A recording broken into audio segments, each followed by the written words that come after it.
اب ہم تفصیل کے ساتھ بات کرتے ہیں پہلی طے کاملیت کے بارے میں۔ کیا آپ موافق ہیں؟ وارن بوفٹ کہتے ہیں، میں لوگوں کو اجرت پر رکھنے سے پہلے ان میں 3 چیزیں دیکھتا ہوں۔ پہلی ان کی ذاتی کاملیت، دوسری ذہانت اور تیسری کام کرنے کی بھرپور صلاحیت۔ لیکن اگر آپ کے پاس پہلی چیز نہیں ہے تو بقیہ 2 آپ کو قتل کر دیں گی۔ روم میں منعقدہ اٹالیا ماسٹرز 2005 ٹورنامنٹ کے تیسرے راؤنڈ میں ٹینس چیمپئن اینڈی راڈک کا مقابلہ اسپین کے فرنانڈو ورداسکو سے ہو رہا تھا۔ میچ پوائنٹ راڈک کے حق میں ہو رہا تھا۔ جب ورداسکو نے دوسری دفعہ سروس کی اور لائن جج نے گیند کو مقررہ حدود سے باہر قرار دیا اور شائقین نے راڈک کے حق میں نعرہ بازی شروع کر دی، ورداسکو درمیانی جال کی طرف آیا تاکہ وہ راڈک سے ہاتھ ملا سکے کیونکہ میچ ختم ہو چکا تھا۔ لیکن اینڈی راڈک نے وہ پوائنٹ قبول نہ کیا۔ اس کے بجائے اس نے کہا کہ گیند مقررہ حد کے اندر تھا اور امپائر کی توجہ سفید لائن پر موجود اس نشان کی طرف دلائی جس سے ظاہر ہو رہا تھا کہ گیند لائن سے پیچھے نہیں گیا تھا بلکہ اس کے اوپر لگا تھا۔ حیران امپائر نے راڈک کو اسے جھٹلانے کی اجازت دے دی اور پوائنٹ ورداسکو کو مل گیا۔ ہر شخص حیران تھا۔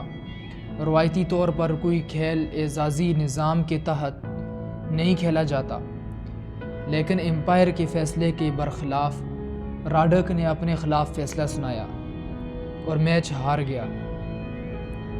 اگرچہ راڈک اس دن میچ ہار گیا تھا، لیکن اس نے اس سے کہیں زیادہ اہم چیز جیت لی۔ اس نے معتبری جیت لی، اس نے اعتماد جیت لیا۔ کاملیت کے اس اظہار نے کس طرح اسے معتبری بخشی؟ ذرا اس طرح سے دیکھیں، اگر دوبارہ کبھی اینڈی راڈک نے امپائرز کے کسی فیصلے کو چیلنج کیا تو ان کا رد عمل کیا ہوگا؟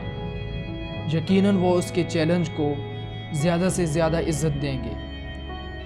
اس کی شہرت مسلم ہے، اس کی معتبری اس کا ساتھ دے گی۔ یہ بھی کہ اینڈی راڈک اپنے بارے میں کیا سوچتا، اسے کیا محسوس ہوتا اگر وہ یہ جانتے ہوئے جیت قبول کر لیتا کہ گیند مقررہ حدود سے باہر نہیں تھا۔ اینڈی راڈک کا اس دن کورٹ میں رویہ میرے لیے ایک علامت بن گیا ہے جسے میں راڈک کی پسند کہتا ہوں، جس میں اس نے کاملیت کا مظاہرہ کیا، حالانکہ یہ اسے مہنگا بھی پڑا۔